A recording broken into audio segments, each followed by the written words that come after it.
en todos los géneros, en todos los géneros. Entonces, por eso allí la cultura es floreciente. Hay experiencias que me tocó vivir, por ejemplo, la primera invasión en Irak, que creó, como ustedes saben, una gran crisis económica. Los museos de los Estados Unidos, sobre todo los de Nueva York, que era donde yo vivía, pues su economía colapsó, la economía cultural. Y yo recuerdo que el alcalde de la época, David Dinkins, y el gobernador crearon lo que llamaron una ventana fiscal. Una ventana fiscal es que se especializa una ruta para, durante un tiempo X, hacer la exención impositiva a donantes, etcétera, etcétera, etcétera. Pues mira, yo fui testigo de que en una subasta en Christie's, un magnate texano se paró, compró una obra, pagó $53 millones y la donó al Metropolitan Museum. Y de ahí se abrieron donaciones y se estabilizó la economía de los museos. Entonces, en esa época, ¿usted era curador de un museo allá? Sí, en esa época, pues, o sea, parte de mi vida ha sido... Un momento. Sí, sí. Y perdonen mi ignorancia. ¿Qué es un curador de cálmate. No, porque yo entiendo que ustedes son dos intelectuales. Sí, está pegando. Pero uno que todavía no ha llegado ahí quiere saber lo que es un curador de museo. Sí, déjeme decirle que la pregunta es inteligente, porque va a permitir que los radioyentes, claro, ¿verdad? Mire, yo recuerdo que cuando llegué al país, curador, dice, pero tú eres curandero. Digo, no. Sí.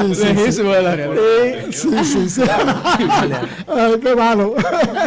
Sí, la expresión curador, aunque no se traduce, viene del inglés, que es curator, quiere decir, que era lo que se decía en España, conservador.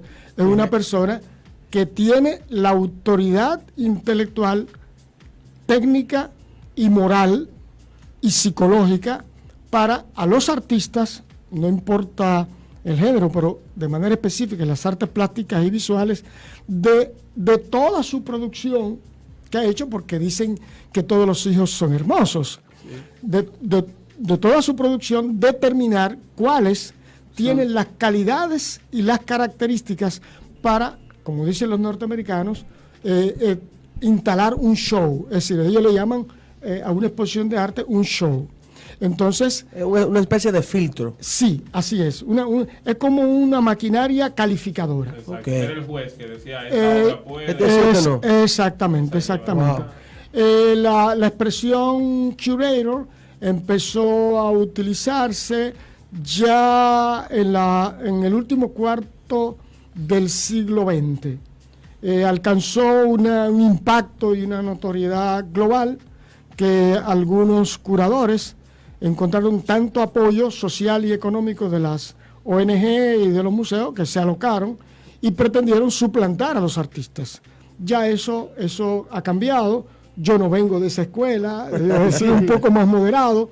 Y bueno, mi trabajo, ahora vamos con la ley de mecenazgo. Mi trabajo en Nueva York, atendiendo a su pregunta, sí. Yo estuve allí en los años 85 hasta los 90 y mis roles fueron de curador y subdirector de Carib Art Gallery en Soho, el distrito artístico de Nueva York, en el 584 de Broadway. Fue la primera galería de arte caribeño en los Estados Unidos. Dominicanos, ¿eh? Sí. Tuve el privilegio de relacionarme con las luminarias del arte latinoamericano y eso en cierto modo llegó al top con un libro que escribí sobre Fernando Botero. Wow. Oye, uno relajando y oye, tenemos aquí una joya del país. Gracias. Pero lo dijimos a principio del Eso programa. es una de las palabras, es una joya que tenemos y de antemano las gracias. No, gracias a ustedes. No, seguimos. ¿No? Acabamos de comprar 15 minutos más. Porque esto no es así. Una hora no. Vamos a seguir para adelante. La ley, que como dije tiene 10 años, ha sido unas 9 veces aprobada. en la Cámara de Diputados. Eso tiene una razón. El senador, hoy senador Julio César Valentín, que es quien me trae a la República Dominicana desde Dinamarca,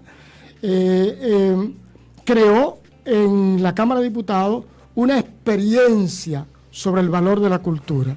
Y entonces se estableció el programa de apoyo a las artes y las letras, creando una colección de arte, la más visitada de todo el país, que recoge un siglo de arte nacional. Wow. De hecho, tenemos la colección de murales transportables más grande del país.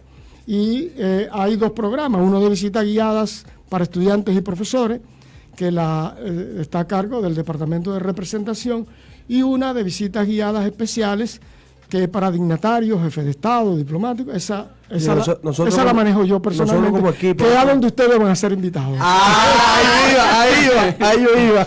Nuestra más reciente visitante fue la embajadora de los Estados Unidos, una coleccionista amante del arte, y quedó realmente impactada. No sé si usted la vio bailando aquí. No. Chévere. Y además me dijo bien claro, me dijo allá, mire, yo soy coleccionista. Y digo, yo lo sé porque el presidente Trump lo dijo cuando fue nominada. Entonces la ley, los diputados hicieron conciencia de la importancia de la cultura, que no solo se limita a la colección de arte que tenemos, también una colección de libros, reediciones de los libros de Pedro Mir, ediciones de libros de arte de grandes pintores nacionales, y con esa conciencia los diputados asumieron la ley.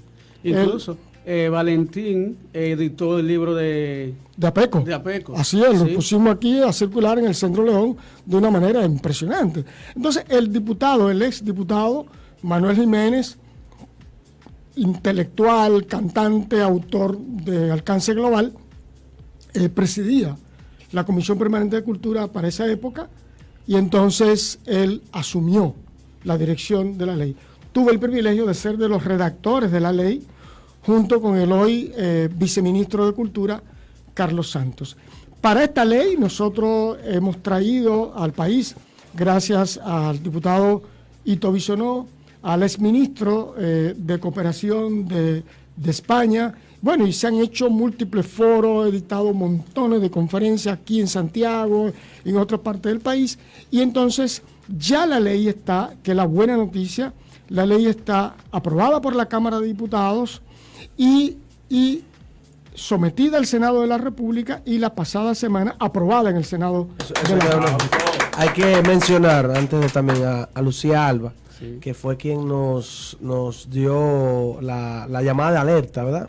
Para nosotros tratar de hablar con el señor senador para ver cómo podíamos aportar algo, porque la idea no solo es chercha, no solo es traer temas diversos, sino que se aporte algo. Y como nos dijo Lucía, nosotros también estamos ya juntados ahí. Así es. Un chin de agua, por lo menos. Han mencionado un nombre clave, una mujer, además de hermosa, valiente, vibrante, responsable. Muy. Déjeme decirle que esta mujer, yo en mis años, tantos años en la Cámara de Diputados, conozco los temperamentos de los diputados. Esta mujer la he visto llorar por la ley de mecenazgo. Wow. La he visto defenderla a capa y espada. Y hay una anécdota que quiero compartir conmigo, y yo me erizo cuando cuento esto. Ella estuvo acompañándome en mi conferencia en el Centro León sobre el mecenazgo cultural. Cuando estaba el proceso traumático de aprobación de la ley, en la anterior legislatura, hubo un diputado, muchas experiencias hubo allí, pero hubo un diputado que provocó que se detuviera el proceso de aprobación en el hemiciclo. Y ella, terminada la sesión, se fue a mi oficina con ese diputado para que yo, junto con ella, lo convenciéramos de cuál era la ruta. El diputado, en la observación que hacía, cuando nos vimos de frente a mi oficina, me dice, no, pero yo no estoy en contra. Yo no estoy en contra. Y entonces, justamente, se logró la aprobación, y el diputado José Laluz, el diputado José Laluz, que hizo unos comentarios que fueron interpretados probablemente de una manera no correctamente direccionada, me dijo, mire líder, yo voté a favor de la ley. Soy un aliado. Entonces, sí, doña Lucía ha sido quien, gracias a Dios, ha reconducido el proceso de la ley y he tenido el privilegio de estarla acompañando. De hecho, le escribí temprano de que iba a estar con ustedes. Sí, todo esto es gracias a ella. Nos trajo la propuesta de ley. Nosotros estamos agradecidos. Así es. Entonces, hay un decir que dice que habrá que hacer la fiesta de la cultura. Sí. Entonces, doña Lucía estará en primera fila. Sí. Y obviamente... En colita nosotros. En colita. Pero vamos a bailar. Incluyendo, obviamente, al primer diputado proponente de este periodo, que fue Franklin Romero, y todos los miembros de la Comisión Permanente de Cultura. Franklin Romero es de San Francisco de Macorís, joven del ámbito de la industria del cine y todo eso. Quiere decir que hemos hecho una alianza estratégica por la cultura. ¿Qué pasa? Que el proceso legislativo, es bueno decirle esto al público, de rigor, según los procedimientos legislativos en el Congreso Nacional, las cámaras son interdependientes, o sea, tienen autoridad para hacer lo que entiendan del lugar. No fue en el Senado declarado de urgencia. Al no ser declarado de urgencia, volvió a comisión. Vamos a rogarle a Dios, vamos a pedirle a nuestro senador querido Julio César Valentín que defienda con capa y espada ese territorio y que ahora, cuando se ha reintroducido después de la Semana Santa, bueno, pues se ha finalmente aprobado, pero sucedió algo. En mis años, yo no recuerdo que un presidente de la República, es decir, el Ejecutivo, se haya referido a un proyecto de ley antes de llegar a su despacho. Entonces, él nos sorprendió a todos. Claro, a mí no me sorprendió tanto, porque recuerden que allá en la Cámara tenemos a su hermana amada y querida, que es una militante cultural también. Doña Lucía Medina Sánchez. Le dejó caer algo. Yo creo que sí. Tenemos que hablar. Y la parte más hermosa es, y es bueno que ustedes conozcan esta parte, es que justo hace un mes, cuando se estableció la legislatura extraordinaria en el periodo de Navidad, ¿verdad? ¿Lo recuerdan? Yo un domingo recibo una llamada del embajador dominicano ante la UNESCO en París, José Antonio Rodríguez, exministro de Cultura, colita, que me dice, maestro, tenemos que hablar. Digo, embajador, hermano, camarada. Dice, mire, aquí en la UNESCO yo he hablado, presenté dos temas. Uno es la declaratoria de la bachata como patrimonio intangible de la humanidad, que se va a discutir en diciembre, y lo tenemos casi conquistado. Y lo otro es que están maravillados con el proyecto, la calidad del proyecto de ley de mecenazgo que está. Dice, yo quiero hablar con la presidenta de la Comisión Permanente de Cultura. ¿Quién es? Le digo, la diputada Lucía Alba López Alba, un nombre precioso, y es una académica, brillante, empoderada, y todos los miembros de la comisión lo han asumido. Me dice, pues yo quiero hablar con esa mujer. Me dice, ¿pero cuándo usted viene? ¿Por teléfono? Me dice, no, yo estoy cogiendo un avión. Vino por Punta Cana. Vino por Punta Cana, el domingo nos reunimos.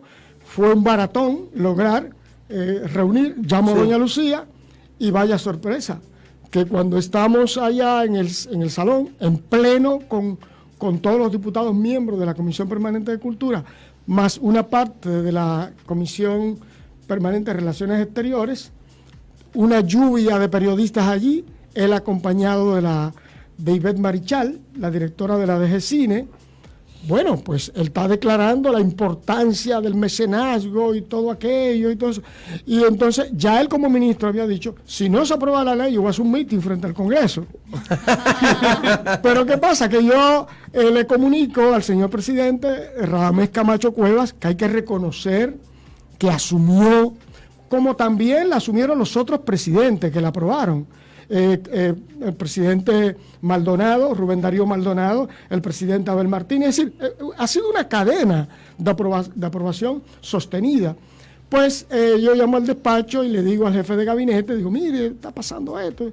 Y el presidente, recuerdo, tenía en audiencia al embajador de Qatar en ese momento.